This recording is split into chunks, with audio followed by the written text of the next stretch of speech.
Vamos a ver medidas de dispersión, como son el rango, la varianza y la desviación estándar, que son indicadores que me miden cuán separados están los datos en un conjunto de datos. El rango, que es el primero, corresponde a la diferencia entre el mayor y el menor de los datos, ¿ya? Por ejemplo, si yo tengo a Daniela y a Bárbara, que nadan, que son nadadoras y van a ir a una competencia, ¿ya? Y el entrenador tiene que decidir entre Daniela o Bárbara, cuál de los dos llevar. Entonces, la primera opción que nosotros tenemos es analizar el rango. Y el rango decíamos que era el mayor de los datos, en este caso el mayor de los datos es 68, y le restamos el menor de los datos, que el menor de los datos es 58. Entonces vamos a tener un rango de 68 menos 58 que me da 10, rango de 10 segundos.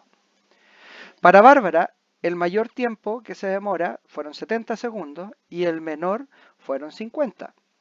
O sea, su rango es 70 menos 50, 20 segundos.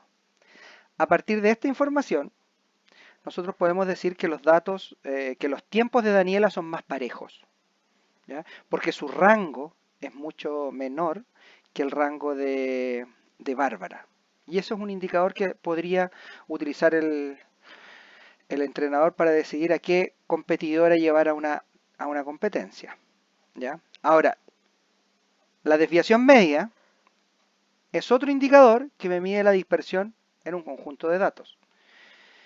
Vamos a ocupar los datos de Daniela, acá tenemos los datos de Daniela, y vamos a hacer un cálculo, vamos a restar el dato menos el promedio. El dato menos el promedio. Para eso nosotros tenemos que calcular el promedio, y el promedio es 63,4, ya lo calculamos previamente. Entonces, vamos a restar el dato, el primer dato, que está acá, menos 63,4, el segundo dato, que está acá, 58, menos el promedio, 63,4, el tercer dato, que es 68, menos el promedio, que es 63,4, el cuarto dato, que está acá, que es 62, menos el promedio, que es 63,4, y el último dato, que es 65, menos el promedio. Hacemos esas restas, perdón, hacemos esas restas y le calculamos su valor absoluto. Acá me da 0,6, en la siguiente me da menos 5,4, acá está calculado, pero como es valor absoluto pasaría positivo. La siguiente es 4,6, si usted resta 68 menos 63,4 va a dar 4,6 y el valor absoluto es 4,6. Después en el cuarto valor sería 62 menos 63,4, que me da menos 1,4, pero como calculamos su valor absoluto, sería 1,4 positivo, y finalmente 1,6. Sumamos, dividimos por 5, que es el total de datos, y me da que la desviación media es 2,72. La varianza y la desviación estándar se calculan de la siguiente manera, ¿ya? Nosotros vamos a calcular, vamos a seguir trabajando con Daniela, ¿ya? Y lo que nosotros necesitamos hacer es lo mismo que realizamos en la diapositiva anterior, o sea, el dato menos el promedio, el segundo dato menos el promedio, el segundo dato menos el tercer dato menos el promedio, el cuarto dato menos el promedio y el quinto dato menos el promedio. Pero en vez de calcular el valor absoluto, ahora lo elevamos al cuadrado. Lo elevamos al cuadrado. ¿Ya? De esta forma voy a tener ese valor ahí y vamos a llegar a 11,04. Hay que recordar que esa suma que está acá, después yo la divido por 5. ¿Por qué por 5? Porque es el total de datos. ¿Ya?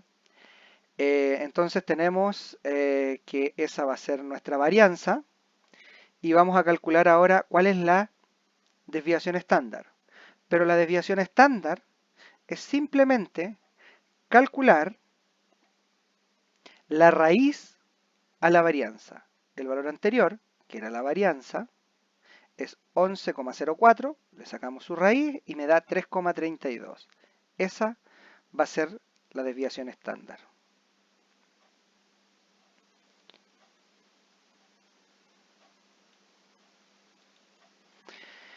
Acá tenemos un resumen, un poquito de lo que hemos visto. La desviación de una variable con respecto a su media aritmética es el dato menos el promedio. La desviación media corresponde a la media aritmética de los valores absolutos de las desviaciones de los datos con el promedio, ¿ya? Es decir, esto que está acá. Esto es lo que nosotros habíamos calculado recién. La desviación media. ¿Ya? La desviación media es el dato menos el promedio en valor absoluto. El segundo dato, menos el promedio en valor absoluto y así sucesivamente. Y lo divido por n. ¿Ya? Para datos agrupados, para datos agrupados yo tengo que tener la marca de clase menos el promedio y lo multiplico por la frecuencia absoluta del intervalo. ¿Ya? Y hago ese mismo procedimiento que aparece acá para todos los datos y lo divido por el total de datos. Vamos a recordar algunas cosas que nos van a servir ahora para qué es lo que era la marca de clase, la frecuencia absoluta, ¿ya? Y para poder calcular esto en datos agrupados. A ver, para calcular la media en datos agrupados, yo acá tengo una tabla, la edad, aquí me habla de la edad, yo tengo 3 personas, esto es la frecuencia absoluta, 3 personas que tienen entre 0, pudiendo tener 0, y 10 años, ¿ya? Tengo 6 personas, frecuencia absoluta, que tienen entre 5 y 20 años, 7 personas que tienen entre 20 y 30, ¿ya? Pueden tener 20 acá, pero no pueden tener 30. Y así sucesivamente. Eso es lo que corresponde a la frecuencia absoluta. La marca de clase es el promedio entre 0 y 10.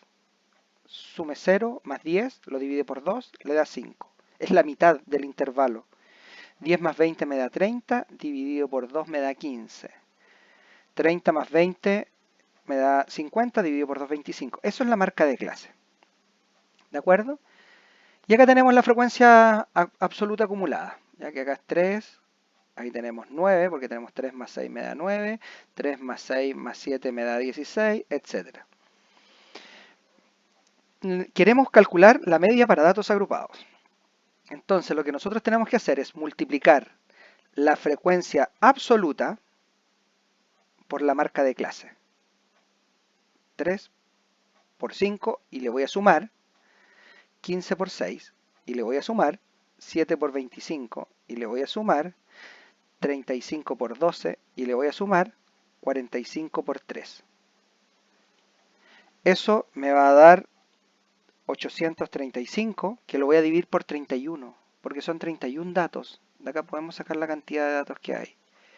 Y eso me da un promedio de 26,94 como media. Recordemos que la media es lo mismo que el promedio, ¿ya? De esta forma uno puede sacar el promedio o la media para datos agrupados.